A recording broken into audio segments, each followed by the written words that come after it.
एक और बड़ी खबर की ओर घोसी विधानसभा चुनाव की मतगणना जारी है। छठवें राउंड की गिनती में सपा प्रत्याशी सुधाकर सिंह आगे दिखाई पड़ रहे हैं। सपा प्रत्याशी सुधाकर सिंह को 8,557 वोट से वो आगे चल रहे हैं।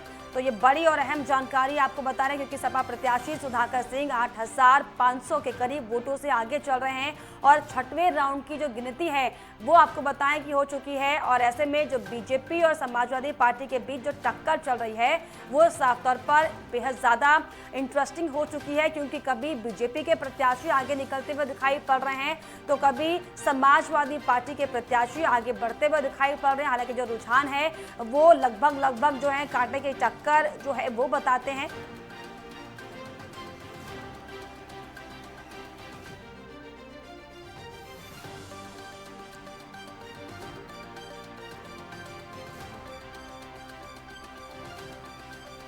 तो छठवें राउंड की गिनती में आपको बताएं कि सपा जो है आगे बढ़ती हुई दिखाई पड़ रही है और इसी कड़ी में हमारे सहयोगी राम अवतार उपाध्याय जो है मऊ से लाइव जुड़ गए। राम अवतार, आज छठवें राउंड की जो है काउंटिंग हो चुकी है, हालांकि कांटे की टक्कर लगातार दोनों पार्टियों में बनी हुई है। क्या कुछ तस्वीरें, क्या कुछ माहौल दिखाई पड़ रहा है? बिल्कुल लता जी, आपको बता देना चाहता हूँ कि सातवें राउंड की खत्म हो गई है। लगभग 6,500 वोटों से सुधाकर सिंह समाजवादी पार्टी के आगे चल रहे हैं। और सुरक्षा व्यवस्था की अगर हम बात करें तो यहाँ पे आप हमारे पीछे देख सकती हैं कि पूरी तरह से चाक चौबंद व्यवस्था है। और चूंकि समाजवादी पार्टी और भारतीय जनता पार्टी के दारा सिंह चौहान की यहाँ कड़ी टक्कर बताई जा रही है और अभी लगभग 8,500 वोटों से दारा सिंह चौहान पीछे चल रहे थे तो सुधाकर सिंह आगे चल रहे थे। तो लेकिन 2,000 वोट लगभग उन्होंने राउंड में कवर किया है। फिलहाल पूरे उत्तर प्रदेश की नजर इस समय घोषित उपचुनाव की इस मतगणना पर लगी हुई है और कहीं न कहीं यह चुनाव जो है 2024 के लिए एक अहम साबित होगा और सबकी नजर लगी हुई है। लेकिन फिलहाल दारा सिंह और ओम प्रकाश राजभर की अगर बात कर ले तो दोनों लोगों की प्रतिष्ठाएं दांव पे लग गई हैं। सुधाकर सिंह अगर इस चुनाव को फतह हासिल करते हैं तो निश्चित इन लोगों के लिए बड़ी मुसीबत भी खड़ी हो सकती है। जी लता जी, बिल्कुल, जिस तरीके से 2,000 वोटों का लगभग जो है अंतर फिलहाल अभी दिखाई पड़ रहा है। 6 राउंड की काउंटिंग हो चुकी है, हालांकि कई राउंडों की काउंटिंग जब भी बची है, लेकिन ऐसे में जिस तरीके से ये दिखाई पड़ रहा था कि जो दारा सिंह चौहान है उनका जो जातिगत समीकरण है वो यहाँ पर कहीं ना कहीं प्रभावी दिखाई पड़ेगा। लेकिन फिलहाल जो स्थितियां बनी हुई हैं, क्या लगता है कि कहीं ना कहीं जो बीजेपी के नेता हैं और जिस तरीके से जो ये उम्मीद जता के बैठे हुए थे अभी तक कि जो दारा सिंह चौहान जो कि समाजवादी पार्टी से बीजेपी में शामिल हुए हैं वो जीतेंगे, लेकिन हालांकि अभी स्पष्ट ये नतीजे नहीं है क्योंकि कांटे की टक्कर लगातार बनी हुई है। लेकिन फिर भी क्या लग रहा है वहां पर किस तरीके का माहौल है? हालांकि अभी फिलहाल जो है समाजवादी पार्टी के प्रत्याशी आगे चल रहे हैं। क्या लग रहा है वहां पर स्थायी, अगर मैं बात करूं मतगणना जो सुबह से हो रही है, किस तरीके का माहौल समाजवादी पार्टी में, भारतीय जनता पार्टी में?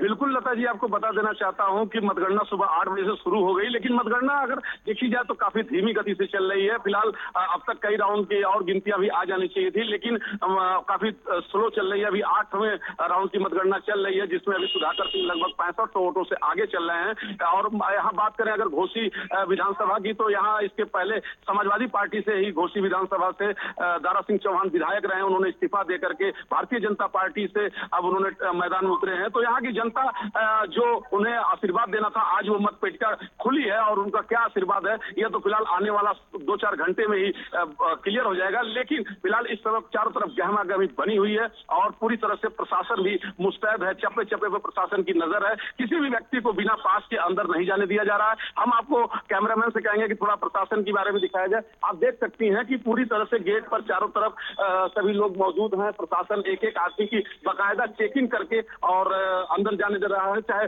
वो महिला कांस्टेबल हो चाहे पुलिसकर्मी हो, सभी लोग यहाँ मुस्तैद हैं और पूरी मुस्तैदी के साथ ये लोग यहाँ पे रखवाली कर रहा है और किसी को भी बाहरी को आने जाने नहीं दिया जा रहा है। साथ ही पूरी तरह से इस चुनाव को लेकर के दोनों पक्षों में कभी खुशी कभी गम का माहौल बना हुआ है। लेकिन दारा सिंह की यहाँ प्रतिष्ठा इसलिए दांव पे है क्योंकि घोसी से वो विधायक रह चुके हैं और इस बार अगर उनकी जीत नहीं मिलती है तो निश्चित उनकी राजनीतिक पे काफी इसका असर भी देखने को मिलेगा। जो प्रतिष्ठा है वो यहाँ पर दांव पर लगी हुई क्योंकि अब तक जो है विधायक वो रहे यहाँ पर और जनता जो है उन्हें प्रेम देते रही। लेकिन ऐसे में जब अब जो ये बड़ा दांव हालांकि बीजेपी की तरफ से खेला गया है, लेकिन जिस तरीके से फिलहाल की अगर हम बात करें तो जो काउंटिंग का दौर है हालांकि वो जारी है, लेकिन समाजवादी पार्टी के सुधाकर सिंह जो हैं वो आगे आते हुए दिखाई पड़ रहे हैं। ऐसे में समाजवादी पार्टी के नेताओं में किस तरह की हलचल दिखाई पड़ रही है?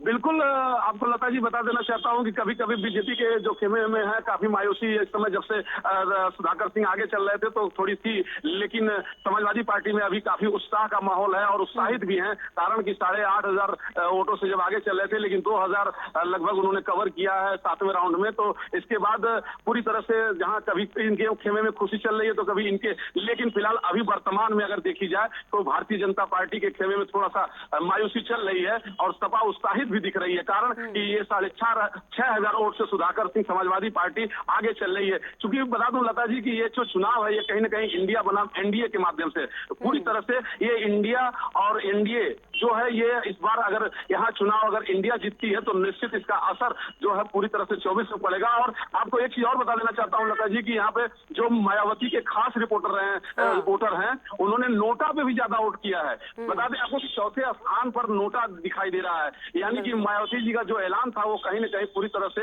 असर उसका दिख रहा है। जो प्रत्याशी चाहते थे कि मायावती का वोट मुझे भाजपा में मिल जाए चाहे समाजवादी पार्टी में मिल जाए, लेकिन ऐसा हुआ तो है, दोनों तरफ वोट बटे हैं, लेकिन फिलहाल कहीं न कहीं वो नोटा पे भी वोटिंग की है। चलिए, फिलहाल इसी बीच वाकई ये देखने वाली बात होगी राम अवतार की आखिर जो फिलहाल जो कांटे की टक्कर समाजवादी पार्टी और बीजेपी में चल रही है, अंत तक जो है काउंटिंग होते होते किसके पक्ष में जो है ये पूरी मतगणना जाती है। फिलहाल बहुत शुक्रिया आपका तमाम जानकारियों के लिए।